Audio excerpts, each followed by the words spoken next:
Welcome to another exciting edition of Travel Guide. If you are new here, consider subscribing. Today we will be visiting the Columbus Zoo and Aquarium. It's a large zoo, so plan your trip and grab a map so you don't miss any of the awesome animals. The pros of this place is a wide variety of animals, and the staff, if you can find one, are super nice and friendly and open to answer all questions you may have. If Terry's an animal you really want to see active, go see that first in the morning or last in the evening. This was an awesome experience.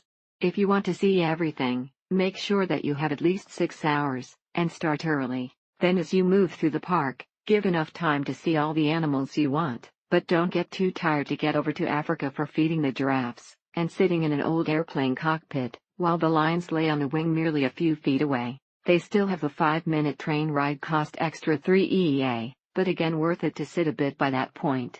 The zoo has improved so much. For me, the highlight was the lioness area with the airplane. Just wow.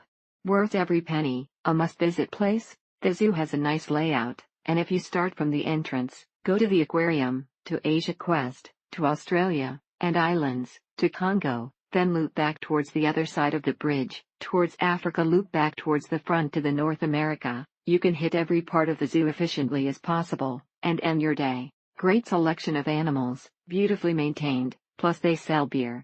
Definitely recommend becoming a zoo member if you live in Columbus. After 2 or 3 visits, it pays for itself. Not only are there lots of animals and exhibits, but there are great play areas and extras like the dinosaur boat ride and the train.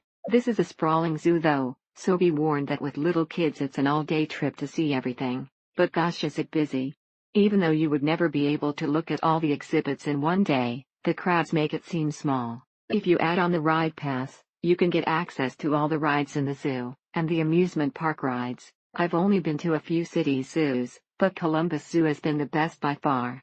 The animals just seem more active and interesting. If you live in Columbus or nearby, buy a membership, arrive at 9 a.m. to beat the heat and crowds, and leave around noon whenever. Air-conditioned inside exhibits, awesome food options, normally a problem at most zoos. Manatee exhibit was great. Gorilla exhibit was awesome. Cons: lot of walking. Food was a little expensive. Africa area was too closed in. Aquarium was not really an aquarium, very small. Great deals if you're a member. Terry's so much to see and do at the zoo, and every area also gives information on how the zoo helps with conservation for each animal. Great place for THW whole family. Bring plenty of water, and pack a lunch as prices are not on your side. Even on the hottest days, there is always water nearby to be splashed or sprayed with to help cool you down, and indoor, air-conditioned attractions as well.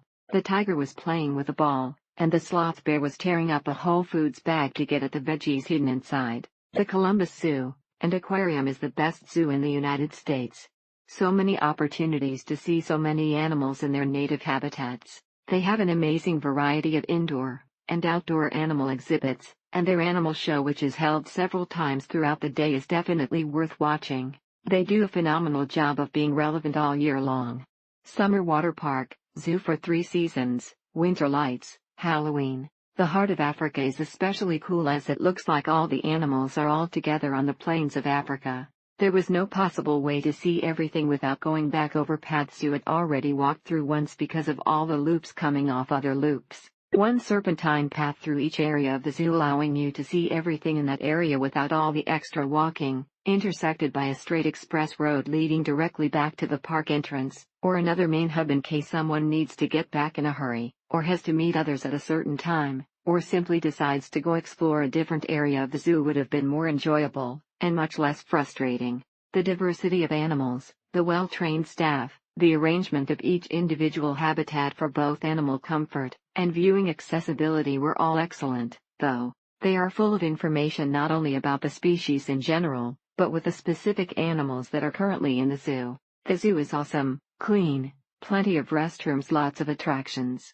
The animals are great, and seem to be well cared for. The inside space for the animals is the old cage, and glass with the appearance of a jail. The animals were just laying on platforms resting. Heat and television have made many people aware of the crisis many animals face, whether human ignorance, threats, or environmental problems. Thank you, and continued success.